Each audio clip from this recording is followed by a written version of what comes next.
I knew something was wrong when I came home and found the microwave door open. Again, it's a stupid thing, I know, but it's always the small things that crack first. Mary Bell never leaves the microwave door open. She has a thing about symmetry. If a cupboard or drawer is even slightly ajar, she shuts it like it personally offended her. But there it was, gaping like a silent scream. Just hanging there. A bowl of oatmeal was still inside. Unstirred. Cold. Blueberries turning gray around the edges. I stood there for maybe 30 seconds, staring at it. Not moving. Not blinking. Not breathing. Something about it just felt off. Like walking into your house and finding all the lights on. Like someone else had been there. Someone who didn't care how she liked things. I closed the door. Didn't eat. Didn't sit down. I just wandered the hallway like I was expecting it to whisper to me. That's when I noticed her boots were gone. Not the usual ones. Not the battered leather ones she wore on errands. The other pair. The suede ones. The ones she only wears when she's pretending to be someone else. When she wants attention. I texted her. You left the oatmeal again. Are you okay? No reply. I sat down at the kitchen table and stared at the chair across from me. The one she used to sit in and cross her legs under like a kid too tall for the desk. Then I remembered what she said the night before. Casual. Light. I'm meeting Lena tomorrow. Won't be long. I didn't respond at the time. But now, I whispered it under my breath. Take your time, I said to the empty kitchen. You won't find anything left here for you. I don't know why I said it. Maybe it was a curse. Maybe it was a warning. Or maybe it was just the first honest thing I'd said in months. I opened my laptop and clicked into our shared calendar. Her lunch with Lena wasn't there. But something else was. 10:45 a.m., suitcase and trunk. 11 a.m., gas station 35-minute west. 11:30 a.m., Motel 6, room 118. I stared at the entries. They were written in my calendar. My calendar. She'd used our shared iCloud account. Probably forgot I could still see it. Or maybe she thought I never checked. She was wrong. I didn't plan to follow her. I really didn't. At least, not consciously. But 15 minutes after reading the calendar entry, I was in my car, gripping the steering wheel like it had wronged me. I stared through the windshield for 5 full minutes before starting the engine. Something inside me had shifted, or maybe collapsed. Either way, I couldn't stay still. The rain had started up again. Not dramatic, not cinematic. Just that annoying drizzle that feels like static across your skin. The drive west was mostly empty. One gas station, 2 cemeteries, a billboard advertising divorce lawyers with matching smiles and cheap ties. I didn't even realize I was speeding until I saw the neon Motel 6 sign glowing ahead, flickering like it was trying to warn me off. The place looked like the set of a low-budget horror movie. Cracked pavement, a vending machine buzzing like a broken street lamp, one of the letters missing from the sign. I circled the parking lot once. Then again, her car wasn't there. I parked anyway. Walked up to the front desk with hands in my pockets like I was hiding something. Probably because I was. The woman behind the counter looked up at me with eyes that said she'd seen every kind of man walk through those doors. The cheaters, the loners, the ones looking to disappear. I cleared my throat. I'm meeting someone in room 118. She didn't even blink. We don't have a room 118. That's when something in my stomach turned. Are you sure? She tapped on her keyboard. Positive. We go up to 115. Maybe your friend's at the other Motel 6 down the highway. This happens more than you'd think. I muttered some awkward thanks and backed out like I was leaving a crime scene. The moment I got back into my car, my phone buzzed. A calendar notification. 12 p.m. Don't forget, delete calendar event. I stared at the screen. The event was still titled Motel 6, room 118. Except, I hadn't created that reminder. I certainly hadn't set it to notify me. It hit me like a sucker punch. She wasn't trying to hide it. She was testing me. That calendar entry? It was bait. I'd told her once, months ago, that I never checked the shared calendar. That I didn't even have notifications turned on. She must have assumed I was still sleepwalking through this marriage. That I wouldn't notice. But I did. And now, the real game had begun. I pulled out of the parking lot and drove in silence. I didn't go home. I just kept driving. Through back roads I hadn't taken in years. Past the high school where we voted early last election. Past the lake where she said she wanted to grow old with me. I ended up parked in front of a hardware store, watching strangers buy duct tape and fertilizer and propane. I wasn't even thinking, just absorbing, letting the weirdness of it all settle into my bones. Because here's the part one haven't told you. I already knew. Not just suspected, knew. There had been other signs. Late showers. Locked phone. A new toothbrush that showed up in her travel bag without explanation. But I hadn't said anything. Hadn't confronted her. Because, and I hate admitting this, I was afraid she'd confirm it. And that confirmation would mean I'd have to do something. And I wasn't ready for that. But now, with this sick little trap she said, I realized something even worse than her lying. She thought I wouldn't even notice. She thought I was that pathetic. That I was already gone. And maybe I was. But not anymore. I drove home in a fog. Not a poetic one. Not the kind that makes you question your soul and come out better. I mean the kind where you miss your exit, forget what red lights mean, and almost clip a mailbox turning into your own street. My knuckles were white on the steering wheel, and my throat felt like it was full of static. The house looked exactly the same as when I left it. Every brick exactly where it always was. The recycling bin still tilted from Tuesday's wind. The only thing different, barely noticeable, was that the front porch light had been switched off. It's a small thing, but I always leave it on when it rains. Always. When I walked inside, the microwave door was closed. I stood in the doorway for longer than I want to admit, just staring at that little glowing keypad like it owed me an explanation. The oatmeal was gone. The spoon, the bowl, all gone. Sink clean. Counter dry. No trace it had ever existed. She was home. I walked down the hallway quiet, like I was sneaking up on a stranger in my own house. Every floorboard felt like it betrayed me. When I reached our bedroom, the door was cracked open just enough to see the light from her phone glowing against the ceiling. I pushed it gently. It creaked, just a bit, but enough. She looked up, sitting in bed, knees tucked under her, scrolling. "Hey," she said, like nothing was wrong. Like she hadn't laced our shared calendar with lies. "You came back early," I said. My voice didn't sound like mine. It sounded like someone trying to act normal. She shrugged, like it was no big deal. Lena wasn't feeling well. We just grabbed coffee. I didn't want to stay out too long. There was no hesitation, no fidgeting, just clean, smooth lies. And then she said, "You okay? You look pale." I wanted to scream. Not yell, scream. The kind of scream that cracks ribs. But instead, I just nodded. "I think I ate something bad," I muttered. She went back to scrolling. Instagram, maybe. Or something worse. Something private. I showered just to give myself an excuse to be alone. The water didn't help. I stood under it too long, until it went cold. I stared at the tiles, thinking about all the things I wanted to say, but knew would come out wrong. I pictured myself confronting her, asking who he was, when it started, whether she ever loved me at all. But in every version of the confrontation, she looked bored, unmoved, as if my pain was expected. That was the part that killed me. Not the betrayal, not even the lie, but the possibility that she wasn't afraid of losing me. That maybe, somewhere deep down, she already had. That night, I lay awake while she slept next to me, breathing soft, steady, peaceful. I kept staring at the ceiling fan, counting the rotations, pretending I wasn't falling apart. Around 3 a.m., I started hearing something. A voice. At first, I thought I was dreaming, but it kept coming. Soft, muffled, rhythmic. It was her voice. I leaned over. Her eyes were closed, but her lips were moving, whispering. I leaned closer. The words were too faint to catch. Then, one clear phrase. "Don't leave it in the car." My stomach turned ice. I reached over and gently nudged her. "Maribel," I whispered. "You're dreaming." She blinked, dazed, and looked at me like I was the intruder. "What? You were talking in your sleep," I said. She frowned. Was I? Then she rolled over. Weird. But I couldn't sleep after that. My brain latched onto the sentence like it was a riddle. Don't leave it in the car. What wasn't supposed to be left in the car? And then I remembered. She hadn't brought her bag inside that night. Her large gray travel tote she always carries. I didn't see it in the hallway. Didn't see it in the bedroom. I got out of bed as quietly as I could, grabbed my hoodie, and crept outside barefoot. Her car was locked. I stood there in the cold, staring at the reflection of myself in her driver's side window. I could feel my heart in my throat. I didn't have the keys, but I did have an old trick from my high school days. After 5 minutes, and a coat hanger I'd grabbed from the garage, I popped the back door open.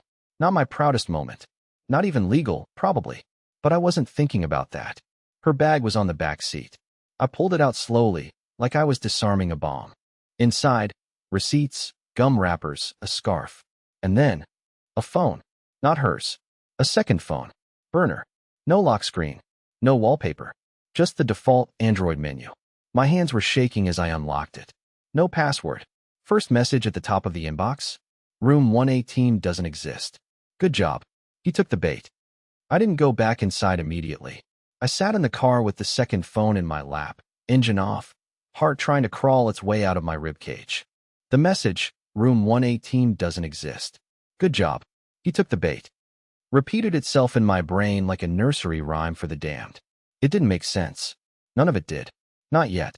I checked the sender. Just the name, J. Nothing more. No last name, no number, just a single letter. The conversation above the message was short but strange.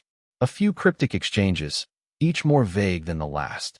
I scrolled up, expecting photos or something incriminating, but most of the thread was empty, wiped clean. Still, one line stuck with me. Don't push him too far. Unpredictable people are the most dangerous. The timestamp was from 2 days ago. That's when something ugly flickered in my chest. Not jealousy, displacement. Like I was being moved out of my own life in real time. Like these people had already decided who I was going to become and were just waiting for me to catch up. The burner phone's battery hit 3%. I scrambled to check the gallery, voicemail, even the Notes app. Nothing. Completely sterile. Whatever was once on this phone had been deliberately scrubbed. It was only meant to say one thing, and it had already said it. I put it back exactly where I found it, zipped the bag, and shut the door gently. I stood in the dark next to her car for a long time, trying to figure out what the hell I was supposed to feel. Angry? Humiliated? Vindicated? Instead, all I felt was stupid. Profoundly, helplessly stupid. I walked back inside, stepping carefully across the cold tile.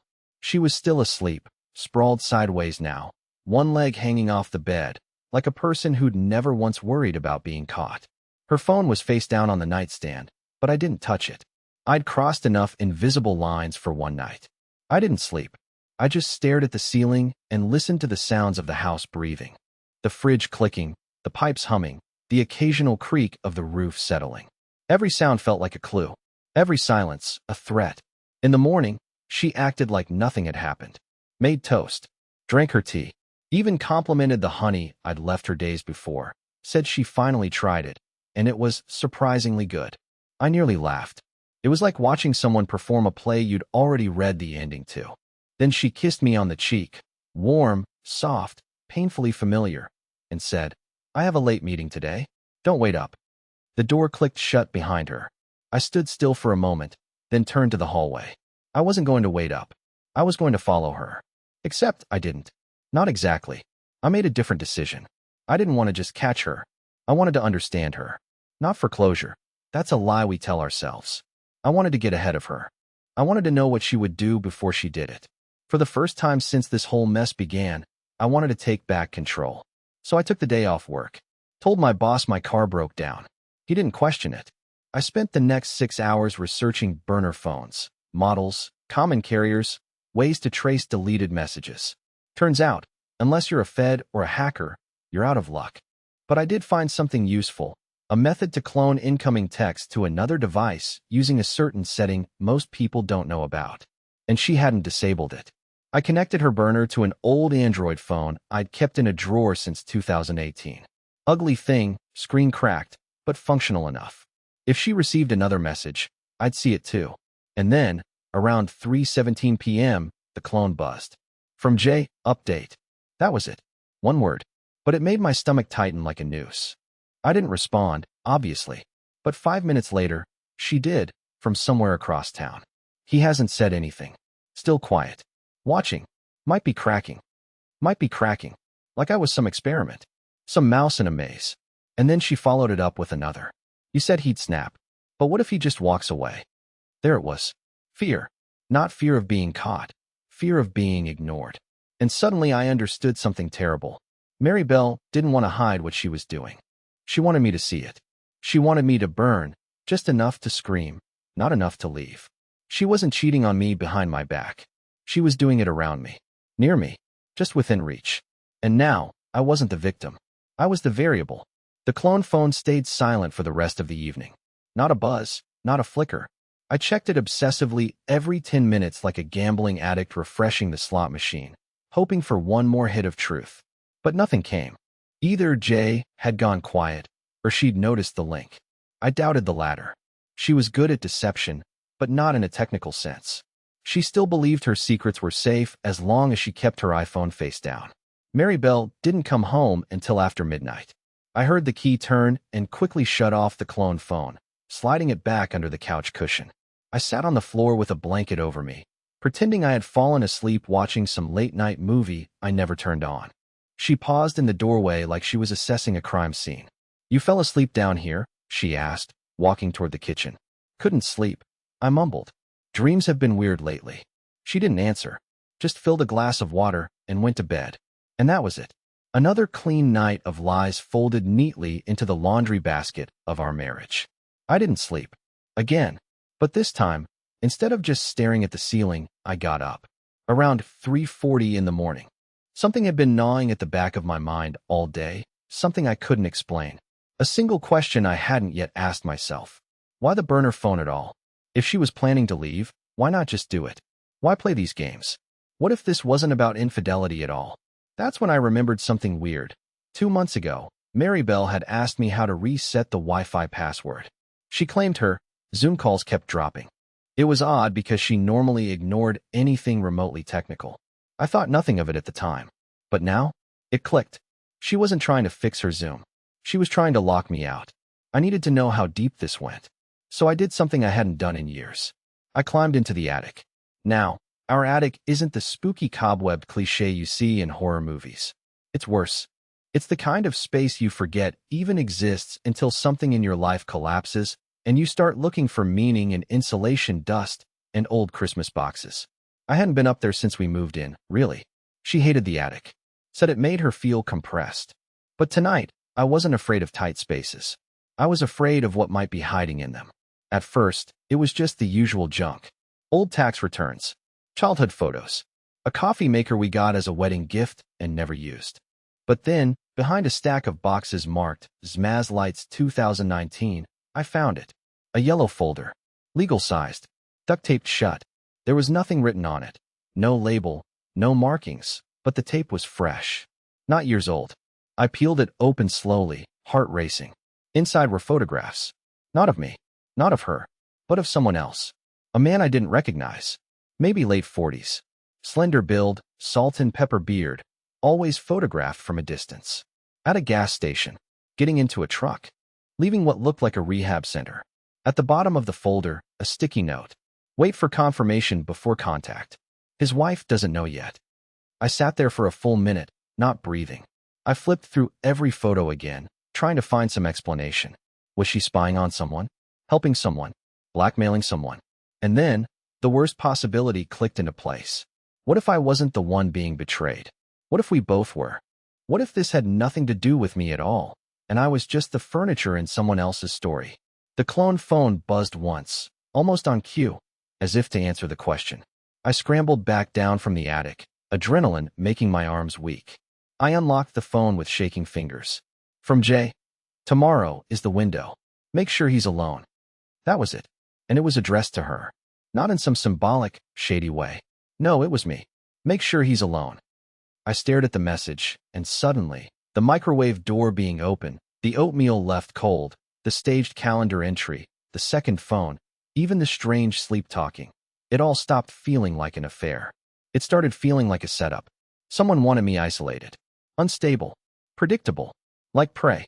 I didn't sleep after I found the folder. Didn't even pretend to. I just sat in the living room with the lights off, holding the clone phone in one hand and the yellow folder in the other, trying to connect the dots like some B-grade detective in a movie that doesn't end well. There was something haunting about those photographs. Not just the fact that she had them hidden in the attic, but the intention behind them. The framing, the angles, they weren't casual. They were meticulous, stalkeresque, or maybe even professional. By the time the sun came up, I'd convinced myself of at least a dozen half-theories. Was she working with this Jay to trap the man in the photos? Was she part of some investigation? Was I the target? Or worse, the decoy? I needed more information, but I also knew I had to act like I didn't know anything. For now, playing dumb was my only weapon. When Mary Bell came downstairs around 9 a.m., she looked perfect. Freshly showered, hair tied back with one of those silk scrunchies she only wore when she wanted to look effortlessly calm. Her voice was casual, like we were just another couple going through another ordinary Thursday. "I'm heading to the market later," she said, buttering toast. "Need anything?" I told her no. She smiled, too easily, and walked over to the counter where she kept our notepad for grocery runs. I watched her write something down. Then she tore off the top sheet and slid it into her purse. The moment she left, I walked over to the notepad. The indentation of her writing was still pressed into the next sheet down. I turned the pad sideways under the kitchen light and ran my fingers across the grooves, barely making out the impression of what she had written. Vinegar, batteries, rope, bleach, gloves. It wasn't a grocery list. It was a murder kit. My hands went cold. I felt like I was outside of myself, looking down at this pathetic man in plaid pajama pants, discovering he might be married to someone planning a crime. Maybe not murder, but something worse than betrayal. Something calculated. And then I noticed the last word. Not part of the list. Written separately. Window. Same word used in Jay's last message. Tomorrow is the window. I sat down on the floor, dizzy. All the pieces were in front of me, but I had no idea what the picture was supposed to look like. Were they planning something to happen to me? Was the man in the photos the real target? Was I being used as leverage, distraction, pawn? I checked the clone phone again. Nothing new. Out of desperation, I decided to do something I never thought I'd do. I called Lena. The real Lena, Mary Bell's alleged best friend. The one she constantly name-dropped. I'd only met her twice. She always seemed distracted, mildly disinterested in me. Still, I needed answers. The call rang 3 times before she picked up, sounding groggy. "Hello." "Hi, Lena. Sorry, it's Wally. Mary Bell's husband." Pause. "Wally? Hi. Is everything okay?" Her tone was already suspicious. Defensive. "Yeah. Weird question. Was Mary Bell with you yesterday?" Another pause. This one longer. "Yesterday? Yeah. Around noon. She said she had lunch with you. I just wanted to confirm." I heard a sigh through the line, followed by something being moved, probably sheets. She was still in bed. "Wally, I haven't seen Mary Bell in, like, a month. Maybe more." And there it was. Not even a flicker of doubt. Just straight, clean truth. The kind you only get when someone doesn't realize they're in the middle of a conspiracy. I ended the call quickly, made up something about confusion, and sat back in my chair, staring at the blank notepad like it might offer me forgiveness. This wasn't about cheating anymore. This was planning. Precision. Theater. And for some reason, I was still here, alive, untouched, wandering the same kitchen I might be murdered in tomorrow. Or maybe I was never the target. Maybe I was just part of a narrative Mary Bell was crafting for someone else. Someone watching. I checked the burner clone one more time. New message. "Jay, we go dark until it's done. You know the risk. No nerves." No nerves. I stared at that message for 10 solid minutes. Because I had all the nerves in the world. And I was starting to realize that whatever was about to happen tomorrow had been in motion for years. By Friday morning, my hands were shaking before I even opened my eyes. I barely slept. Just lay there in the dark with the clone phone clutched in my fist like a lifeline, afraid I'd miss a ping. But the device remained still, eerily quiet, and that silence felt louder than any alert. It felt like something was ending. Or beginning. Or both. Mary Bell was already up when I entered the kitchen. She was humming. Humming. I don't know why that got to me more than anything else. But there was something inhuman about how relaxed she looked, as if today wasn't the culmination of something sinister, but just another day in a world she owned.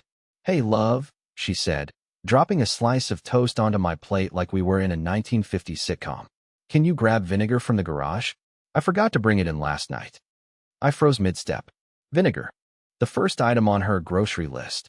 I should have played it cool, but my voice cracked anyway. "Why do you need vinegar?" She gave me a look that was almost curious. Not annoyed. Just vaguely surprised, like I'd misread a line in her script. "Cleaning the grout in the bathroom." "Why else?" I nodded, trying to smile, and made my way toward the garage. But I didn't grab the vinegar. I locked the interior garage door behind me, went out the side exit, and walked straight to my car. I had a plan. It wasn't a good one.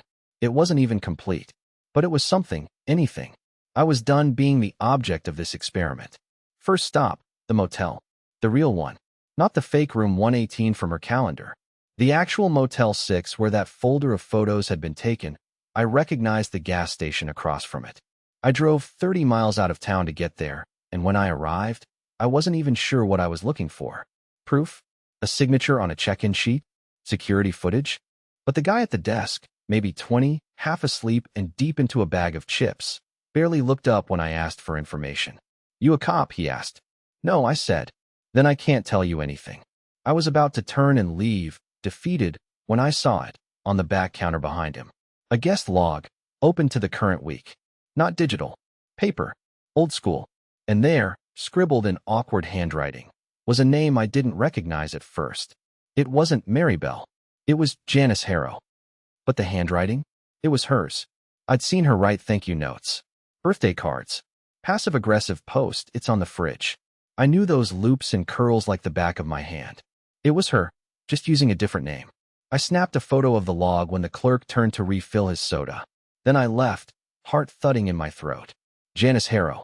I repeated it over and over under my breath as I drove. Who the hell was Janice Harrow? At a red light, I Googled the name. And there it was. A missing persons report. Not for her. Not even from our state.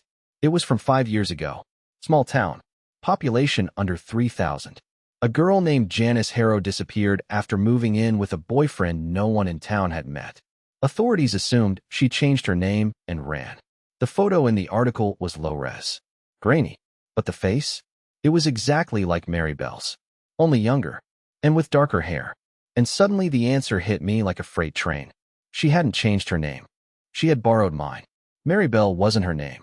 Janice wasn't either. I didn't know who I was married to. Everything, the burner phone, the false grocery list, the staged infidelity, it was all part of something bigger.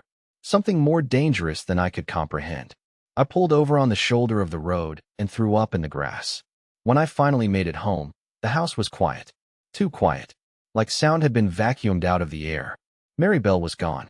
Her phone was still on the kitchen counter. But her keys, coat, and tote bag were missing. I walked upstairs and found something new. On the bed, neatly folded, was my gray hoodie. The one I wore the night I broke into her car. And sitting on top of it, the yellow folder. But this time, it had something inside it I hadn't seen before. A flash drive. No note. No explanation. Just the flash drive. My fingers trembled as I plugged it into my laptop and opened the only file on it, a video. The screen flickered for a second, then showed grainy black and white footage from what looked like a security camera. A room. Cheap furniture. Motel decor. And in the corner, sitting on the bed, was the man from the photographs. Tied to a chair. Mouth gagged. He was alive. At least he was when the video was recorded. I scrubbed forward, but the footage cut off after 30 seconds. Black screen. No ending. That's when the clone phone buzzed again. One final message. From Jay, he's all yours. Clean up and go dark. For a long time, I just stared at that last message on the clone phone. He's all yours. Clean up and go dark. It felt like a trapdoor had opened under my feet, and for the first time, I didn't fall through it. I just stood there blinking. Heart racing, breath shallow, but not broken. Not anymore. Something in me had finally clicked, not shattered, but locked into place. The fog was lifting. She wanted me to find the video. She left the folder on the bed. She wanted me to see that man, tied, alive, waiting. Maybe it was a test. Maybe it was the final move in some long con I was never supposed to understand. Or maybe she needed me to do something she couldn't. I didn't clean up. I didn't panic. I called the police. They showed up faster than I expected. Maybe the words, "I found a video of someone being held hostage in a motel room, and I think my wife isn't who she says she is," trigger a red flag in their system. Maybe it was just a quiet Friday. I gave them everything. The burner phone, the flash drive, even the photographs from the attic. I expected disbelief, suspicion, maybe even handcuffs. But they listened. They believed me. Or at least, they believed enough to act. Within hours, that motel room was crawling with law enforcement. And yes, the man was still there. Tied up, shaken, alive. His name was Peter Klein. He had been missing for 4 days. Last seen leaving a real estate conference 2 states away. The FBI got involved. Turns out he was a key witness in a financial fraud investigation that implicated some very powerful people. People who had hired freelancers to make him disappear, quietly, without fingerprints. I was never supposed to be part of it. I was the cover, the camouflage, the husband of the woman who rented the room under a fake name, the man who wouldn't ask questions, the man who wouldn't notice the vinegar and the gloves and the lies. Except I did notice. They showed me surveillance footage of Maribel, or Janice, or whatever her real name was, driving away from the motel 30 minutes before I arrived. She was gone. Vanished. They found the car abandoned later that night, wiped clean. No trace of her since. But I wasn't angry anymore. Not even bitter. Just tired. Tired, but awake in a way I hadn't been in years. The agent said if I hadn't reported what I did, Peter would likely have died in that room. Quietly. Forgotten. I may have saved his life. They asked me if I'd known who she really was. I told them the truth. No, but I think she wanted me to see her clearly before she disappeared. Weeks passed. The headlines were surreal. Witness found alive in motel room. Local man uncovers kidnapping plot. Woman of many names linked to national case. They blurred together. Everyone wanted to talk to me. Journalists, podcasts, even a docuseries producer. I said no to all of it. I moved. Sold the house. Packed only what I needed. Burned the rest in a legal, quiet way. I didn't need any reminders of who I used to be. The man who ignored his instincts, who apologized for noticing things, who begged for scraps of honesty from a ghost. I bought a cabin near a lake. No Wi-Fi. No neighbors. Just birds and books and peace. And one day, maybe 2 months after it all ended, I received a letter. No return address. Just my name in handwriting I knew too well. Inside, one sentence. You saw me when I forgot I could be seen. Thank you. No signature. I burned the letter. Not out of anger, but because it had done its job. It gave me permission to move on. I don't need to know her real name. I don't care anymore. Because I found something better than answers. I found the version of myself that remembers how to live. And this time, no one is going to take that away from me.